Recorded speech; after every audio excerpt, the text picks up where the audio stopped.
May 4th, 2015, from Quicken Loans Arena in Cleveland, Ohio. It was Game 1 from the 2015 NBA Playoffs Round 2 matchup between the Chicago Bulls and the Cleveland Cavaliers. And this game was all Bulls. It really was. They were pretty dominant in this game, although Cleveland did make it interesting. But without Kevin Love, the Cavs were just overmatched. Let's look in the first quarter.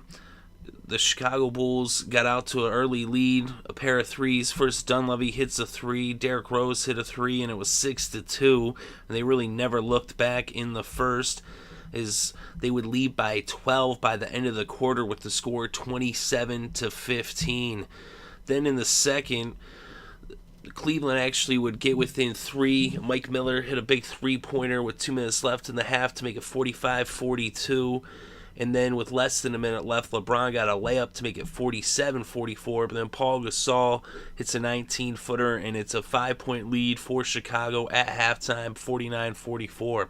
So the Cavs did close the gap in the second quarter, but they still, at that point at the half, had not had the lead at all. And that would continue in the second half, as they would never have the lead ever in this game. Although in the third quarter, Chicago would tie the game twice, but after the second time that they tied it up at 53, the Bulls went on a 15-0 run to go up 68-53, and by the end of the third quarter, it was a 9-point lead, as the Cavs had managed to bring it down to single digits at 81-70. So then in the fourth quarter, the Cavs, they just wouldn't quit. The Bulls, like I said, seemed like as if they were almost toying with them, like they would just, whenever they needed to, turn it on. But the Cavs, they hung in there. They got to give them credit. They kept making shots and making this game interesting. They kept bringing it within 2 points.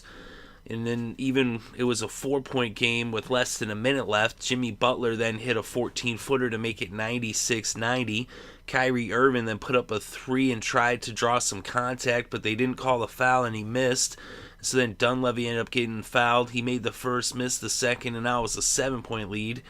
Then on the other end, you can see the Cavs were trying to set up for a three, but Shumpert just drove the lane, slammed it in. It looked impressive, but really not what they needed at that moment. But it was a 5-point game. Butler ends up getting fouled, and Butler was looking, kind of worse for wear in this game, but still just toughing it out. This thing is no Derrick Love for the Cavs, but the Bulls are banged up too, but they're just toughing it out. Physical, tough team. I said Butler made the second free throw. Now it was back to a 6-point lead. And then after a missed three-pointer by the Cavs, Taj Gibson gets fouled, missed the first, made the second, and this game would come to a close 99-92. As the Bulls hold on in Cleveland to take game 1. They said they were in the lead for the entire game. That's the thing is, even though the Cavs tied it up twice in the third, they brought it to within 2 points a couple times in the fourth, but not once did they ever take the lead from Chicago at any point in this game. That's what I call a dominant performance. When you were in the lead and never relinquished the lead, was a win ever in question, really? Although, like I said, it was an exciting game. It was an interesting game, even though at times it looked like the Bulls were just going to run away with it, and they were just dominating at certain times in the game.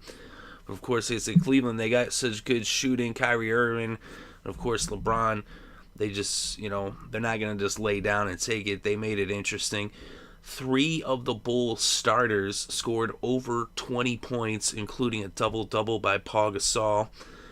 And for Cleveland, they had 3 of their starters scoring double digits, and if LeBron had 1 more point, they would have had 3 starters score over 20 points as well. Of course, LeBron had a double-double. He had 19 points.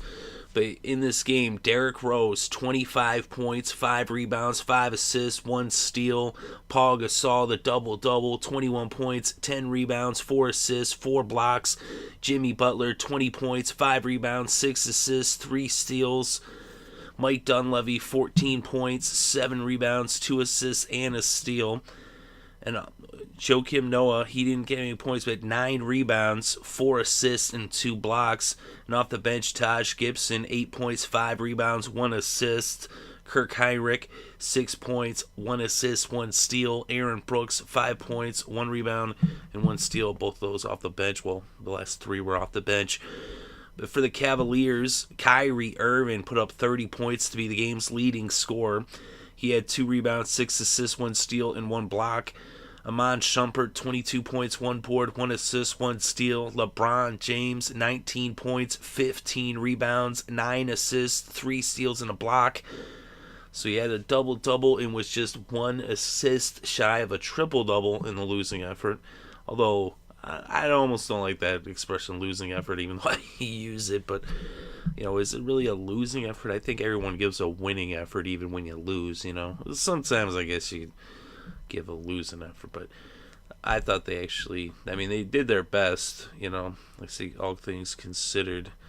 The Bulls outshot the Cavs 50% from the field to 42%. They also hit twice as much percentage-wise from three-point land, 55.6 versus 26.9. They were 10 of 18 from downtown. The Cavs 7 of 26. And from the foul line, though, the Bulls struggled from the foul line. They need to work on that. 9 of 16 for a 56.3 percentage. The Cavs 17 of 19 for an 89.5 percentage. The Bulls out-rebounded the Cavs 42 to 39. As they were even on the offensive glass, but they outboarded them on the defensive glass. They had more assists, 23 to 17, more steals, 7 to 6, and they both had 6 blocks in this game. But it was really the excellent shooting by the Bulls from the field. They're very consistent, and the three-point shooting as well. And they jumped out to that lead, and like I said, once they got control of the game, they never relinquished the lead. They were in control the whole time. And they take game 1, a huge win for the Bulls in this series to win one in Cleveland, as they are going to have to win at least one game on the road to win the series, as the Cavs are the home team. The final score, Chicago 99, Cleveland 92.